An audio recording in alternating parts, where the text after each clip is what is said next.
हो गया। नमस्कार साथियों, जय हिंद। मैं प्रभुदान चारण आपका हार्दिक स्वागत करता हूं, अभिनंदन करता हूं। दोस्तों, अपन बात कर रहे थे हिंदी की में। हिंदी का सामान्य परिचय हमने पहले पढ़ा है, देखा है, आपको पता है कि हिंदी शब्द कौन सी भाषा का शब्द है और हिंदी का विकास कालक्रम क्या था, ये हमने पहले वीडियो में बात की है। आज हम बात करेंगे उनसे आगे। दोस्तों, ये हर एक लाइन से सवाल बनेगा, आप देख लेना। ऐसी कोई लाइन नहीं है जो अनावश्यक रूप से मैं आपको लिखवा रहा हूँ या बता रहा हूँ। ये मैंने खुद ने एक एक किताब उठा करके चुन चुन करके लिखा है। मारवाड़ी में एक कहावत है, कीड़ी हंते तीतर खावे पापीरो जीव पड़ ले जावे। मैं खुद ये जो चीज़ मैं आपको बता रहा हूँ मैंने खुद ने बनाए हैं, एक एक बुक से बनाए हैं और बहुत शानदार है। तो आप आराम से पढ़ते रहिए। देखते हैं आगे। आज हम बात करेंगे व्याकरण की। किसकी? व्याकरण की बात करते हैं आज। व्याकरण जो है ये वि धन आ धन करण। तो ये सर आ और वी क्या है? ये दोनों उपसर्ग है। क्या है? उपसर्ग। तो आपसे सवाल पूछे कि व्याकरण में उपसर्ग है, तो ध्यान रखना, व्याकरण में वी और आ दोनों उपसर्ग है। कितने उपसर्ग है? दो। कौन कौन से? वी और आ, और करण मूल शब्द है। तो सर व्याकरण का मतलब क्या होता है? व्याकरण का मतलब होता है किसी भी चीज को अच्छे से, यानी भली भांति किसी चीज को अगर अपने को समझना है तो हमें व्याकरण का ज्ञान होना चाहिए। समझ में आया? व्याकरण में उपसर्ग कितने हैं? दो। कौन कौन से? वी और आ।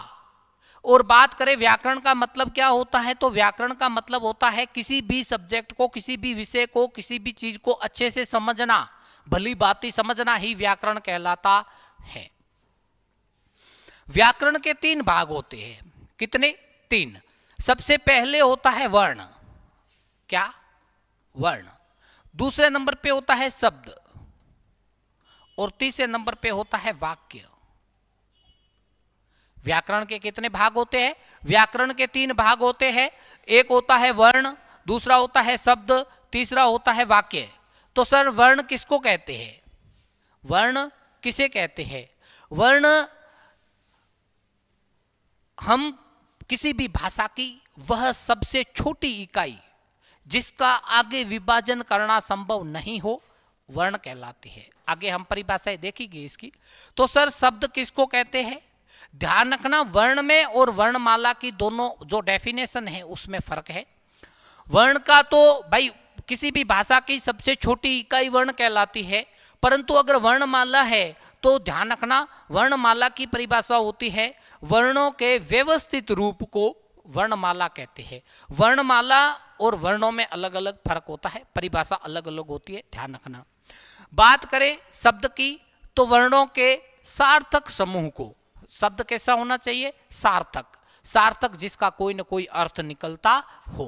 तो वर्णों के सार्थक समूह को क्या कहते हैं? वर्णों के सार्थक समूह को हम शब्द कहते हैं। क्या कहते हैं? शब्द कहते हैं। तो वाक्य की परिभाषा अब आप खुद ही बना सकते हो कि शब्दों का व्यवस्थित या सार्थक समूह जो होता है वो वाक्य कहलाता है। तीनों परिभाषाएं मैंने आपको बताई है।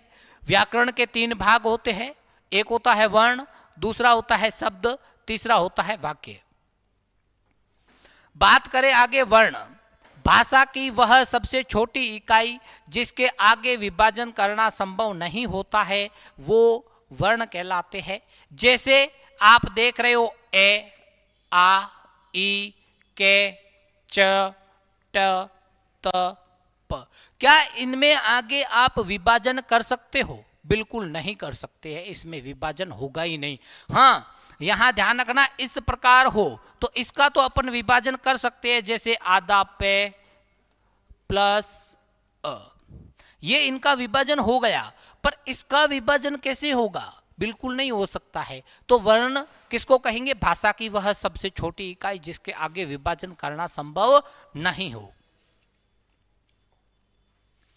बात करें शब्द की, वर्णों का सार्थक समूह ही शब्द कहलाता है।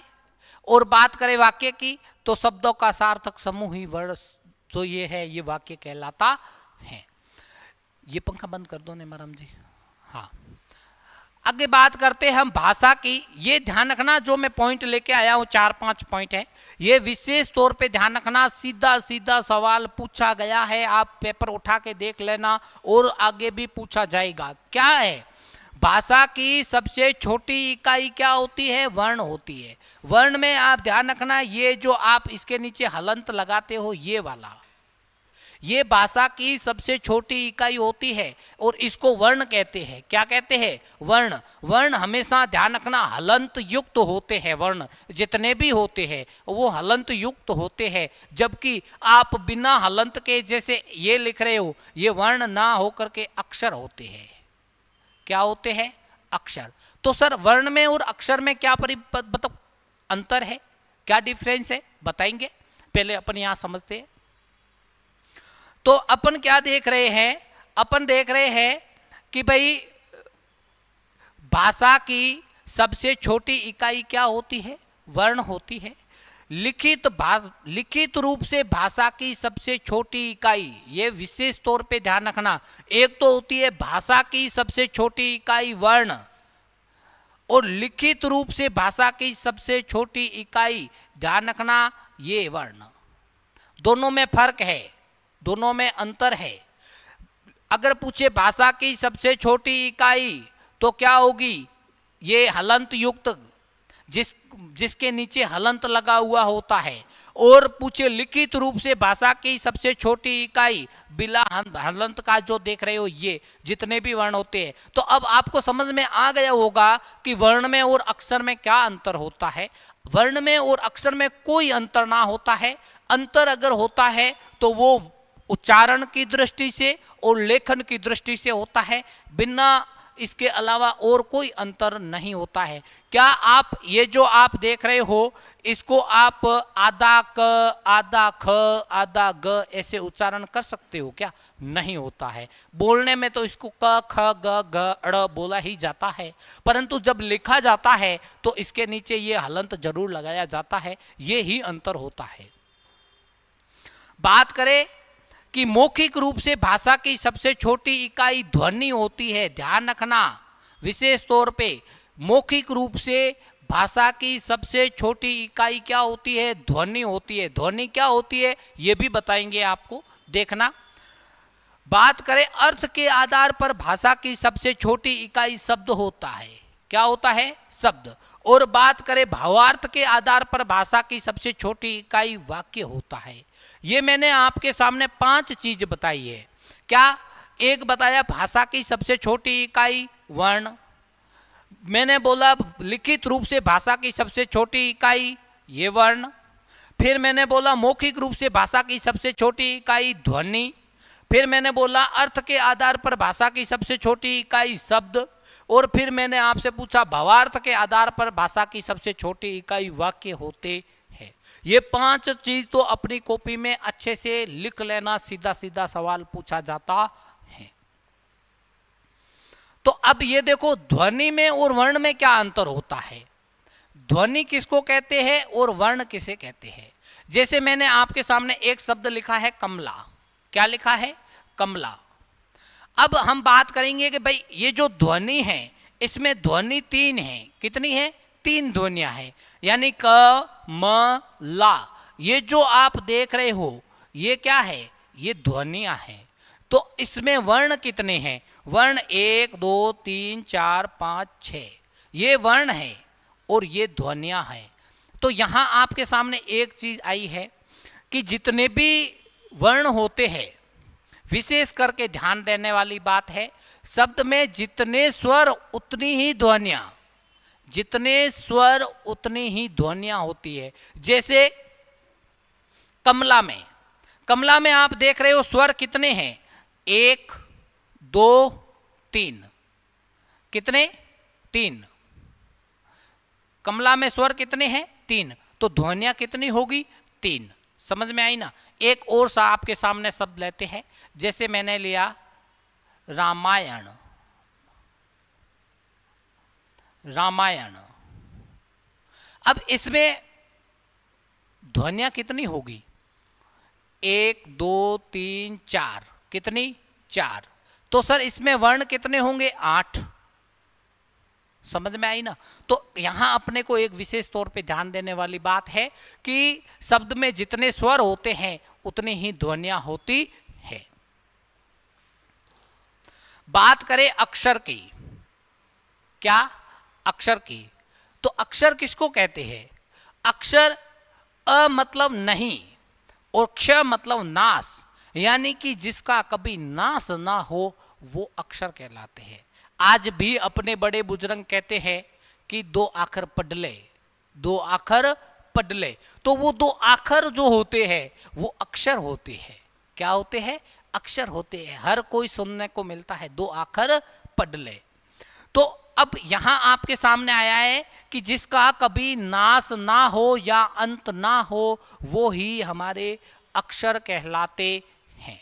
तो अक्षर क्या होते हैं ये आप समझ गए होंगे। अब बात करते अक्षर की परिभाषा की। मुख के द्वारा उच्चारित वह ध्वनि जिसका नाश ना हो, मुंह द्वारा उच्चारित वह ध्वनि जिसका कभी नाश ना हो अक्षर कहलाते हैं। अर्थात हवा के एक ही प्रवाह से उच्चारित होने वाली जो ध्वनियां होती है वो अक्षर कहलाती हैं।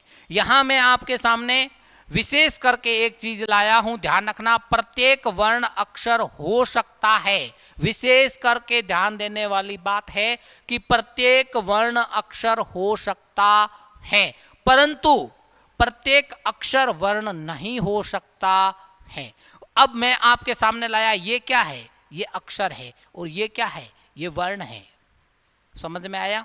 अब मैं यहां कह रहा हूं प्रत्येक वर्ण अक्षर हो सकता है, प्रत्येक वर्ण अक्षर हो सकता है। जैसे ये च है, ये क्या है? ये वर्ण है। तो क्या इसको अक्षर हो सकता है? बिल्कुल हो सकता है। ये अक्षर बन गया, ये अक्षर बन गया। तो मेरे कहने का मतलब है कि प्रत्येक वर्ण अक्षर हो सकता है, लेकिन प्रत्येक अक्षर वर्ण नहीं हो सकता है। समझ में आ गई होगी। देखते हैं आगे। वर्ण एवं अक्षर में अंतर क्या होता है? वर्ण एवं अक्षर में अंतर कुछ नहीं होता है। अगर अंतर कुछ होता है तो वो होता है लेखन व उच्चारण। इनके आधार पर ही हम इसमें अंतर कर सकते हैं, बाकी कोई अंतर नहीं होता है। ध्यान रखना, बोलने को तो हम वर्ण और अक्षर एक ही समान बोलते हैं, जैसे क ख ग ग ड़ च च ज ज न ट ट ड ड न प प प सॉरी त त द द न प प ब ब म। तो ये जो सारी चीज है ये क्या है? ये मैंने आपके सामने वर्ण बोले हैं, परंतु जब इसको अक्षर का रूप देंगे तो आप कैसे दोगे? ये क ख ग ग ड़। तो ये जो चीज है ये क्या है? ये अक्षर है। क्या है? अक्षर है। तो मेरे कहने का मतलब है कि दोनों में अंतर जो होता है वो लेखन में और उच्चारण में ही होता है। इसके अलावा इसके अंदर वर्ण में और अक्षर में कोई अंतर नहीं होता है। तो दोस्तों ये तो हमारे व्याकरण से संबंधित जितनी सामान्य बातें थी वो हमने की है। इसके बाद में हम आगे चलेंगे, जो नेक्स्ट वीडियो जो आएगा उसमें हम बात करेंगे वर्णमाला के ऊपर। अगर ये वीडियो आपको अच्छे लग रहे हैं तो आप कृपया करके लाइक करें, सब्सक्राइब करें, शेयर करें। आपका एक लाइक हमारे लिए संजीवनी जड़ी बूटी का कार्य करता है, हमें मोटिवेशन मिलता है। मिलते हैं नेक्स्ट वीडियो में, तब तक के लिए जय हिंद, जय भारत।